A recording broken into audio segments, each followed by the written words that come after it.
The problem is in the God of Islam. This is shocking, and unfortunately this is the reality about this God. He is a God of torture. He is a God, the deceit God. This is what he talks about himself. You are going to make millions, millions upon millions of Muslims very, very angry. I'm not trying to offend Muslims. I love them. Those Muslims are my family. But you are going to offend people, and you are going to put your life in danger, aren't you, by doing this? Some of them will be offended. Some of them will be offended. But I am sure, I believe that many of them will wake up. Some of them will try to kill you. They will. They will. If they will kill me, they will kill this body. But the question, what about my soul? What about my ideas? What about my beliefs that I shared with everybody? Will they be able to kill this? I don't think so. These comments are coming from a man who is not just any Palestinian, but the son of Sheikh Hassan Youssef, one of the founders of Hamas. Mosab Hassan is also a young man who himself, until just a few years ago, was president of the Islamic Youth Movement. And his denunciations of Islam are harsh and startling. Every Muslim who read the Quran, if they allow themselves to listen to this Quran and believe in the same time that this is from God, I think they are sick and they need help. I believe that Islam is collapsing already. Because it's collapsing? It is collapsing. It looks from the outside, it's growing, but from the inside, it's completely collapsing. It's not giving answers to the people. It's not improving their lives. It's not helping them at all. Within 10 years, that's it. Islam is going to be over. Hamas start to get suspicious about everybody, about themselves, about their wives, about their children, about everybody. If they torture, you're not allowed to say anything. If they kill people, you're not allowed to say anything. If they teach you something wrong... They torture and they kill people in the jail? They tortured and they killed people. Their own people? Their own people.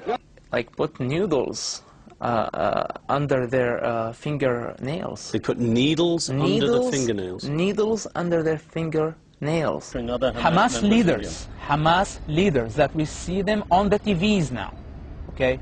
And big leaders were responsible for torturing their own members. In studying the Quran, Mosab Hassan found what he calls thousands of inconsistencies. What Muslim sheikhs or religious people do, that they focus on only one part of Islam. Which part do they focus on? The part that they need for that time. If it's a war zone, if it's wartime, they're talking about jihad. They bring the verses that, so it's like very political religion. And this way, I discovered that the Islam is the most bipolar religion on earth. That you can find whatever you want. So the Quran contradicts itself? In so many ways. Within days of us broadcasting that interview, it spread across the internet like wildfire. Days after that, Al-Qaeda itself stepped up in the absence of Hamas making any comment, criticized Hamas for allowing him to get away from the organization, and then concluded their internet statement by quoting the words of the Prophet Muhammad, chilling words. They said, "Whoever changes his religion, kill him." That being a reference to the fact that Mosab Hassan not only has left Hamas, but has now turned his back on Islam and converted to Christianity. I love Jesus immediately. Why? Love your enemy. That was the one that moved me from like deep and changed my life forever. I've been suffering for a long time. It's like my medicine became. It's not a drug. It's not it's not like Quran. Quran is a drug. The Quran is a drug, you say? Islam is a drug. To be honest with you, being killed is not the worst thing can happen to me. But if my soul is dead, if I feel the responsibility and I don't say a word of truth, I will die every day. The biggest terrorist is the God of the Quran. I know this is very dangerous. And I know this is this will offend many people, but my goal not to offend them.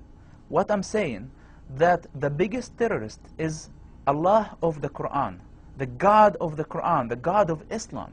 Since Yusuf's book was published, his father, Sheikh Hassan Yusuf, has publicly disowned his son. I want to ask you, of course, to pray for me and pray for my family. They were under lots of pressure. The last time I talked to my dad, he told me, I asked him to disown me because I know how difficult this is for them. And he told me this is not an option. I know their hearts. They're good people. But unfortunately, their God doesn't have a minimum amount of humanity. He unskinned their humanity. He wants them to be beasts. Our problem is with their God. Our problem is with their ideology. Please to understand the difference between Islam and Muslims. Please, Muslims are wonderful people. The worst criminal terrorist Muslim has moralities, responsibilities, logics than the God of the Quran. And what I see that governments are hunting the street drug dealers when they are trying to catch somebody like Bin Laden. How old Bin Laden is? 50 years, 60 years, and how long he's gonna survive? For the next 15 years? We have a problem with a gangster has been for the last 1400 years, and he will be there for the next 500 years if nobody will stop him. And our war is with him. My war is with him. My God's war is with him. If Jesus Christ was here now, right now, and you ask him a question, what do you think about the God of the Quran and the God of Islam? What his answer will be. But I'm telling you, the problem is much bigger than Hamas. The problem is in the God of Islam.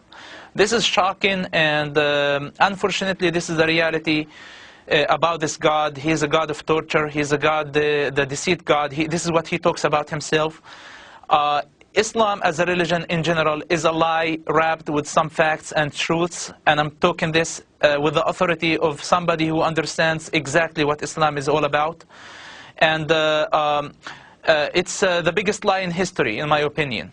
And this is the biggest danger, that a quarter of population of Earth believe that this is a religion from God. They are wonderful people. You know, here in Canada, our Muslim population is the same as any other religion. So, you know, those are very inflammatory words about. I know you've converted to Christianity, but that's pretty inflammatory. Yeah. Yes. This is a good point, and what I'm trying to tell you here, that your problem, my problem, the world's problem is not with Muslims. And Muslims, the majority of Muslims are great and wonderful people. They are my people.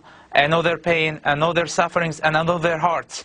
When you go to the Middle East, when you go to any Muslim community, you see their passion, you see their hospitality, and you get confused, even more confused. You say sometimes, those Muslims are better than many Christians. And we are not in a position to compare people. We are comparing ideologies. And I'm telling you that the minimum Muslim, the most criminal Muslim or terrorist has a minimum of morality, responsibility, logics more than his God. If you read the Quran, if you allow yourself to understand what the Quran is all about, you're going to figure this out yourself. Go to the Quran, Surah 9, verse 5, and you will find what the God of Quran is asking Muslims to do against everybody. Now, it's not Muslims' fault that they were born in that culture. It's not their fault that they were born as Muslims. But what we're telling them, understand your religion before you are offended. Those are realities about their religion, and they need to recognize that. Your father is the leader of Hamas in the West Bank. Didn't you feel that you are betraying your family, betraying his confidence, betraying the idea he dedicated his life to?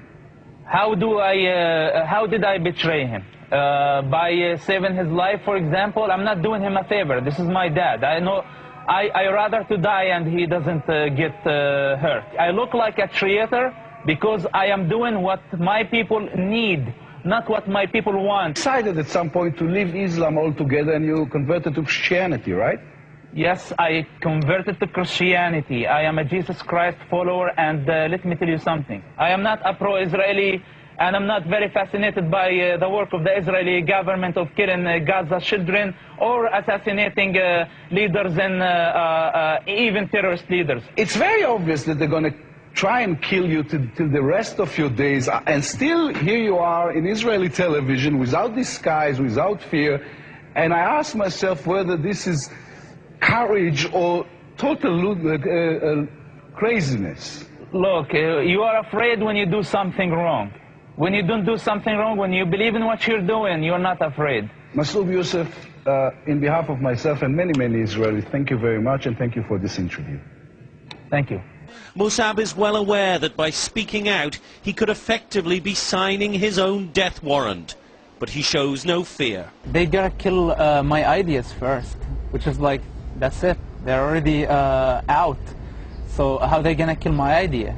How are they gonna kill my opinions that I have? This thing that they can do, they can't kill my body, but they can't kill my soul.